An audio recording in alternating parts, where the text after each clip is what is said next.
Hello, my name is Mage, and welcome to Black and White Thinking. And starting this one off a little personally, I love Star Trek. Lots of people do, and like a lot of people, I grew up with it. I love fantasy and sci-fi and camp things. And it is something I share more importantly with my brother because we are both nerds. Star Trek is bad, but it is also good, and there is so much of it that I think is actually genuinely heartfelt. And personally, I'm most enamoured with what I believe to be peak Trek, the Next Gen era. It has the best cast in my opinion, the best ship, a dumb captain, a hot doctor, a hot shrink, hot number one, Whoopi Goldberg, Michael Dorn, and gay robot men. Oh, and Spock. Next Generation is my favourite, and rewatching it as an adult has only made me love it in a whole new way. So when in 2020 a kind of half spin-off, half parody of The Next Generation aired called Lower Decks, following The Lower Decks, the underlings of a Starfleet crew, I was interested to see where it would go. Then I saw this clip going around the internet and I was like, fuck it, I'll watch that. They mess up all the time. Like whenever Q shows up. Voila! Oh, damn you, Q!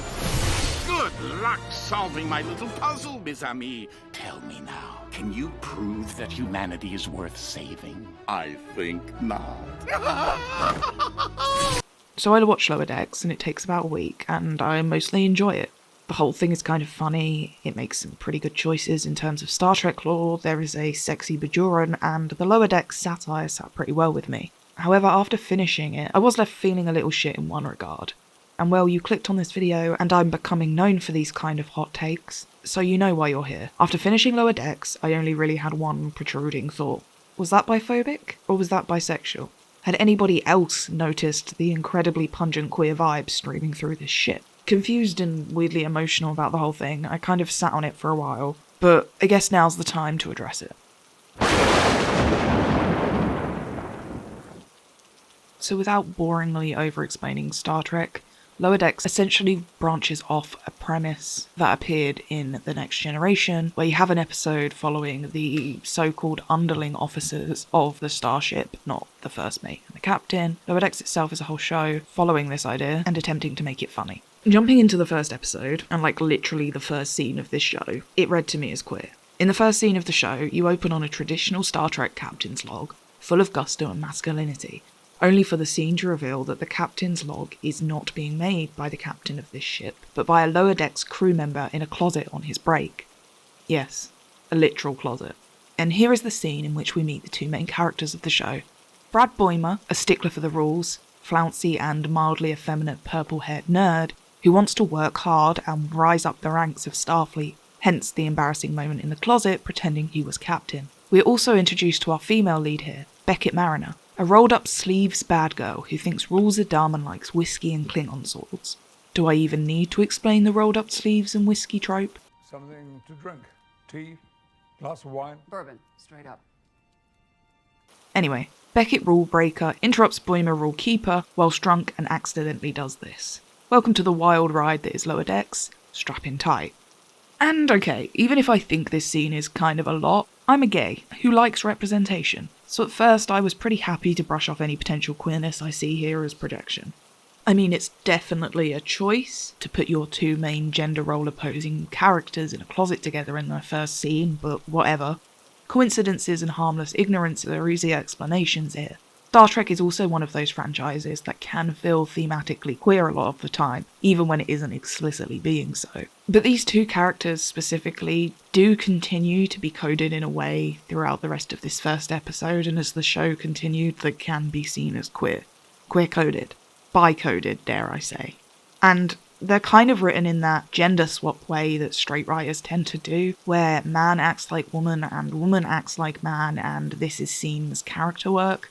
Looking at you, Black Sails. Like I said, Boimer is this semi-effeminate good boy who doesn't like aggression or fighting, he's a stickler for authority, and he just wants to prove his worth to Starfleet, working his way efficiently and properly through the ranks. Beckett is presented as Boimer's opposite. She is this messy and abrasive. Spoiler alert again, this isn't actually revealed in the first episode, but it's not exactly a hard plot point to see coming either. Captain's daughter with mummy issues and very little respect for Starfleet. The first episode sees her drinking and pissing about and almost accidentally getting them all killed, whilst he wrangles on whether or not to report her for being bad at her job, essentially. These storylines feel quite gendered to me, but like switched. Typically, this kind of masculine wrangle for authority between a privileged kid and a distant authoritarian parent is reserved for a movie about a quarterback and his silent, stoic father, the football coach. Boimler's nervous to prove I have a right to be his storyline, his need to constantly prove himself, is very reminiscent of something like Mary Tyler Moore, a young secretary in her first job who is trying to prove her worth to her sexist old guard bosses. And again, this play around with gender roles and stereotypes within the narrative off the bat is easy to read as queer, or at least to read as queer whisperings, queer crumbs if you like. These characters also play off each other in a way that is kind of weird to navigate. They are not particularly flirtatious, but they do obviously care for each other, and I've seen enough shows and read enough books to understand a slow burn setup. However, the characters are also in this playful, pre-romantic stage where their relationship could kind of go either way. Something about their relationship is a little reminiscent of early seasons Jake and Amy from Brooklyn Nine-Nine in my opinion. I mean, Jake and Amy are superior, even if they are the ones that keep hold of the more binary, uptight lady, daddy issue man pairing that Lower Decks seems to throw out. I'm not commenting on whether or not this trope is actually sexist. I don't think it's particularly relevant at this precise moment. I'm just pointing out that this trope does actually exist. Especially apparently in ragtag found family one-setting sitcoms where everyone is strangely queer-coded. Anyway, the first half of the first season lays the groundwork for queerness, and after watching it, I felt like both of these characters, as well as literally all of the characters in the show, could be read as subtextually, and that's me being generous, as queer. Beckett is always talking about how hot women are and how she dated an alien lady once to piss off her mum. Don't you have a date with Ensign Barnes tonight? Sure do. She's crazy hot. Are you nervous? Love your sarong. You okay, Boims? Yeah, I've never even heard of an Anabaj. How did you know? Affinity for red, drawn to the weak-minded, plus I kind of dated one once, but only to make my mom mad. There is not a lot of subtlety here. As I said, the table had been set, and I was just waiting for the writers to deliver my dinner. Reaching episode 5, we see a change in this awkward queer friend dynamic that these two characters seem to have, or at least in my opinion, and for a moment reach into this weird, is this going to be a romance territory? In episode 5, we see Bulmer has a new girlfriend, who he has only known for a month, and at every level Beckett questions the validity of this relationship, to a level which is a little like, are you jealous, or are you actually trying to be a good friend? And she pushes the whole thing a little too far, even convincing herself that Boimler's new girlfriend must be a parasite if she wants to date him. The parasite thing is important and actually part of the plot here and isn't just some insult on Beckett's behalf. And by the end of the episode, after Beckett and Boimler's girlfriend have spent time arguing and fighting and Boimler is unconscious, they come together and realise that it is in fact Boimler who was carrying the parasite the whole time. A parasite that makes him give off pheromones that makes people fall for him. So yeah, maybe his girlfriend didn't actually like him and Beckett was right. Maybe she did, but it doesn't matter anyway because Boimler's girlfriend finds studying the parasite more interesting than him and breaks up with him anyway. Beckett still thinks he's a catch who will find love regardless, but that doesn't stop her sneaking in on his girl a few minutes later, who she is now friends with after some girl time bonding over the uselessness of men. They are going out next month. Very interesting and very bisexual. A nice little menage a trois we have ourselves here. In episode 7, Beckett's bisexuality essentially becomes the forefront of an episode when an old friend of hers from the Academy returns to stand in as captain for a mission. Star Trek rule, if you knew someone at the Academy, you either fought them or fucked them.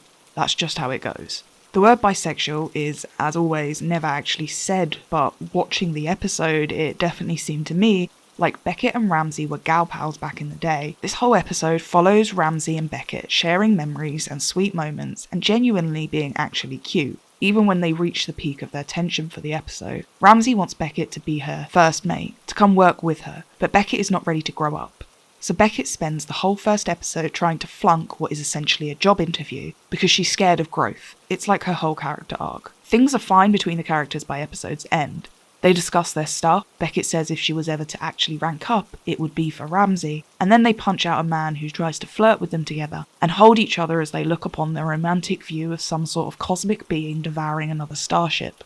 This episode really changed things. It is really quite gay, and watching it, I went from, ooh, hopefully this show delivers on some of those queer crumbs, to, wow, yeah, that was gay, and I need to see someone at the show confirm it. So I finished the show, which continues to have these coded moments in the last few episodes. Characters are just as queer presenting as previous episodes, and we are even treated to an appearance from a bi-coded king of the Galactic Federation himself, William Riker, and of course the remarkable as always Deanna Troi. wrapping up the season with Boimler going to work for Riker and what I'm pretty sure is a joke about pegging your husband with a fertility statue, maybe. So without delving into every moment of this show and dissecting every second of potential gayness, after finishing it I was mostly curious as to what the creators actually had to say about the fact that the show is gay. Lower Decks has this everyone is queer-coded vibe in my opinion, but it also does arguably have queer representation in the same characters. Like, when Beckett is talking about how attractive men and women are, like it's part of her personality, it's hard to ignore. However, it is still ignored insofort as no one within the show universe ever explicitly says anything like Mariner is bi, or even Ramsey is Mariner's ex, even though she obviously is, which isn't necessary, but it can help. I'll talk more about why I think explicit sexualities in this particular franchise might be important in a bit. First, let's actually have a look at what the showrunner did say about the queer vibe that came out of the first season. So, Lower Decks is created by this guy, Mike Mahan. Mahan? I think I'm pronouncing it right. Mahan. Who basically started his career at South Park, ended up at Rick and Morty, and then was given the reins at Lower Decks. He seems like an okay dude, despite the previously mentioned credentials, and in October of 2020 he was interviewed by Variety about the first season of the show, and where it would be going in its second. In this interview, he inadvertently and pretty casually mentions how Ramsey is Mariner's ex when discussing Beckett's character. The interviewer picks up on this, says he personally didn't notice that they were lovers, and then digs a little deeper for some of that juicy gay content, which I am super glad for, thanks for the help with the video, Variety, but also check your implicit bias, sir, because if you can't tell that two women are gay when they look at each other like this, you need to get your eyes checked. Like I said, explicit sexualities can be important. So the interviewer essentially says, Mariner is a bit gay, you say? Tell me more about that. And Mike, for all his I helped invent Pickle Rick ills, gives one of the better answers I have seen coming from a straight person who may or may not have accidentally inserted queerbaiting into their show. I mean, the standard for showrunners taking responsibility for queerbaiting in their show isn't exactly high, but Mike here still gave it an imperfect shot. So let's unpack it. So the interviewer at Variety asks, you also mentioned something about Mariner that I didn't really pick up on during the show. Her friend, Captain Amina Ramsey, was her lover when they were at the academy. To which Mike replies, yeah, we weren't explicit about it because most of the relationships in this show are familial or friendship love. It's not physical love. That character showing up, the story we're telling about them, has nothing to do with any previous relationship they've had. For me and for the writers, as we were making this, we didn't intentionally mean for anybody to be strictly heteronormative or straight or cis. Every Starfleet officer is probably at the baseline bisexual in a way. That being said, I'm not the most amazing person at writing those kinds of stories. I think we get a little bit better about it in the second season. Then the interviewer continues. Well, you're right that no one on the show is exactly explicitly straight, but no one is explicitly LGBT either. It sounds like that's something you're digging into more for season 2? And Mike replies, it is. It's something I think we need to be better about. If there's anything I can say about inclusiveness, whether it's about sex or gender or race or anything, is that I know that I can always learn more and be better about it, and I'm always trying to do that. This is one of those cases where we could have done a better job of explicitly stating the things that the writers always knew about Mariner. It seeps in there in little ways, which even irritates me even more. Like, you start off the season with Mariner saying, whoa, she's like the hottest girl on the ship, are you nervous? That's one of her first lines. That doesn't put a stake in the ground, which I wish we had done a little bit more explicitly. It's always a learning experience. We're going to be trying to be better about it, and we are more explicit about it in the second season. This interview, like I said, reads as a fairly refreshing one to me, and Mike hits on almost all the issues I had watching the first season of Lower Decks. He discusses how everyone is in fact queer-coded, and that was intentional in so much as the writers of the show didn't really want anyone to be cis or straight. And then he goes on to acknowledge how this is essentially a cop-out when Mariner is running around talking about how hot the ladies are. I agree.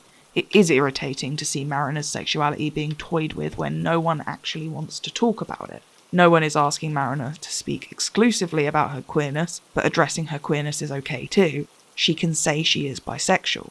Mike goes on to talk about how he hopes he is more explicit in season 2, and admits that he isn't great at writing these stories, but wishes to learn more.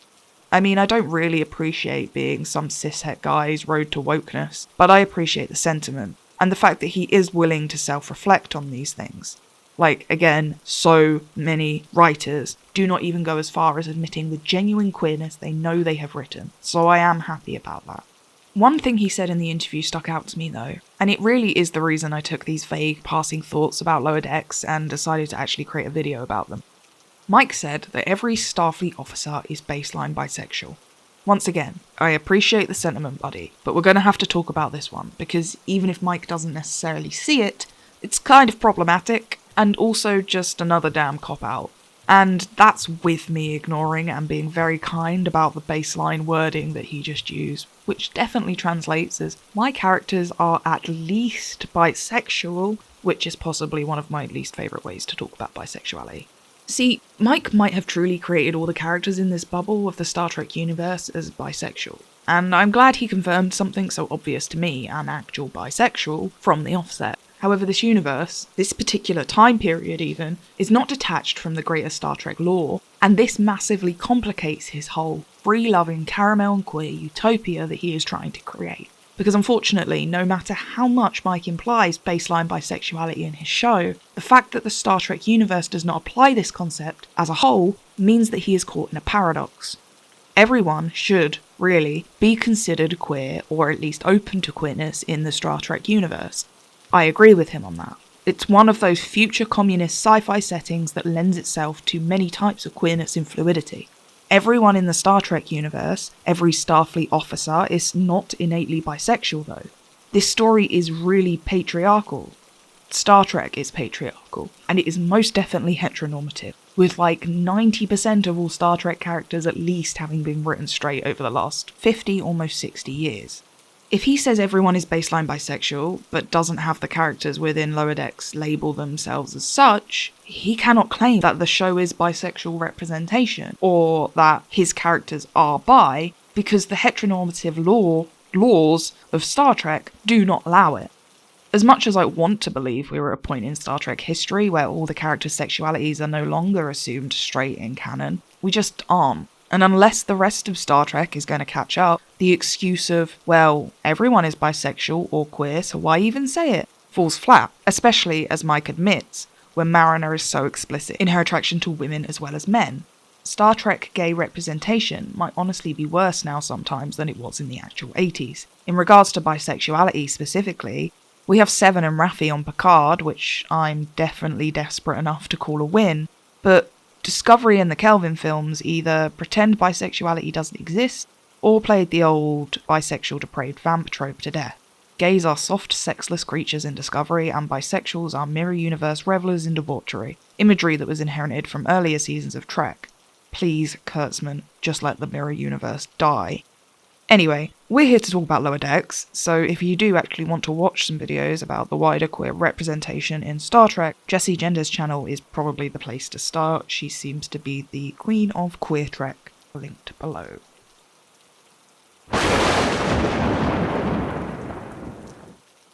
So this video is not a call-out, although I guess it is a little bit of a call-out. And it's not an attempt to lynch a dude that is actually trying, but more of an attempt to keep Mike accountable to the comments and commitments he's made. He has admitted that he isn't quite sure how to do this, but he has done it now, and so the follow-up has to be there for bisexual people. Bisexuality is not a fun little plot tool to be used to make jokes funnier or character backstory is sexier, and Lower Decks is kind of in a weird, strange place in regards to representation where things could go either way. It's not outwardly offensive or homophobic, and it's not really queerbaiting or playing it off as a joke either. Lower Decks queerness just kind of is. It simply exists. However, the world in which the ship does exist doesn't match up with this ship's wild ideals, which leaves this to Mike and the writers only. It is up to him to be the better show, to name his characters as bisexual or lesbian or gay or straight or whatever, because Alex Kurtzman is not going to do it for him. No one at Roddenberry is going to do it. They wanted to give us a rogue bisexual character moving up the ranks to captain. Riker was there the whole time. Star Trek itself cannot carry the weight of this. The writing in other Trek outings has proven that this franchise is just not very good with the gays sometimes. Someone else within the franchise has to stand up and just write some good gay shit, some good trans shit, some good bisexual shit. So please, Mike, be that dude. Because I actually and honestly really like the character of Mariner. and I think that she has the potential to genuinely be one of Trek's most interesting characters. And because I was honestly worried that this show wasn't going to be bisexual, and that it was going to be biphobic, and it isn't yet. It's not quite as bad as I thought it would be, which is a good thing. Lower Decks has the chance to be unabashedly queer and groundbreaking because of that. Mariner is the lead of this show. That would be a big deal. And like I said, yes, the show could just drop the ball. It could not address this stuff and choose to be biphobic. But Mike has said otherwise, so, again, this is me, strange little witch, holding him accountable. I'm not sure why he'd care, but perhaps once the second season of the show appears, I'll feel a bit better about it. Perhaps Mariner will be named as bisexual. Perhaps we can all celebrate Mike as cis-het-king ally. Or perhaps I will once again be eternally disappointed that another sci-fi fantasy franchise I regularly throw my money behind and have enjoyed for years has very little space for me within its ranks.